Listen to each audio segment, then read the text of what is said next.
राज ठाकरेंच्या मुलाच्या विरोधात विधानसभेत निवडणूक लढवलेल्या सदा सरवणकर यांनी आज राज ठाकरेला बघताच त्यांच्या पाया पडून त्यांचे आशीर्वाद घेतले।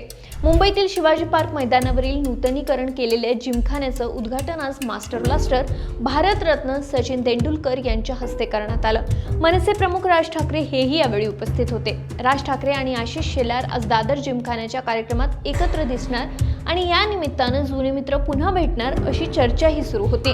मात्र या कार्यक्रमाकडे आशिष शेलारांनी पाठ फिरवली। यापूर्वी राज ठाकरे आणि आपल्यातली वैयक्तिक मैत्री संपल्याचंही आशिष शेलारांनी जाहीर केलं होतं।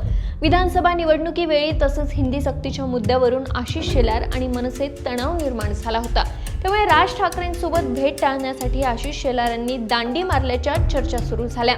मात्र दुसरीकडे विधानसभा निवडणुकांवेळी मनसे अध्यक्ष राज ठाकरेंच्या मुलाविरुद्ध ठोस भूमिका घेत सदा सरवणकर यांनी निवडणूक लढवली होती। माहीम मतदारसंघ महायुतीकडून मनसेला सोडण्याची चर्चा सुरू होती।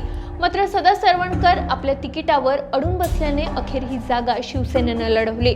तेव्हापासून सरवणकर आणि राज ठाकरे यांच्यात खटके उडाले होते। सदा सरवणकर जेव्हा राज ठाकरेंच्या भेटीसाठी शिवतीर्थावर गेले होते तेव्हा राज ठाकरेंनी त्यांची भेटही नाकारली होती। त्यानंतरच प्रथमच जिमखाना नूतनीकरण कार्यक्रमाच्या निमित्ताने दोघे एकत्र आले। या कार्यक्रमात राज ठाकरे समोर येताच सदा सरवणकर हे चक्क राज ठाकरेंच्या पाया पडल्याचं पाहायला मिळालं आणि राज ठाकरेंनी हसत सरवणकरांची पाठ थोपटली। त्यामुळे ह्याची चर्चा सध्या सगळीकडे सुरू आहे। तुम्हाला काय वाटतं, राज ठाकरे आणि सरवणकरांमधलं वैर संपलं असेल का? आम्हाला कमेंट करून नक्की सांगा आणि सरकारनं आम्हाला सबस्क्राईब करायला विसरू नका।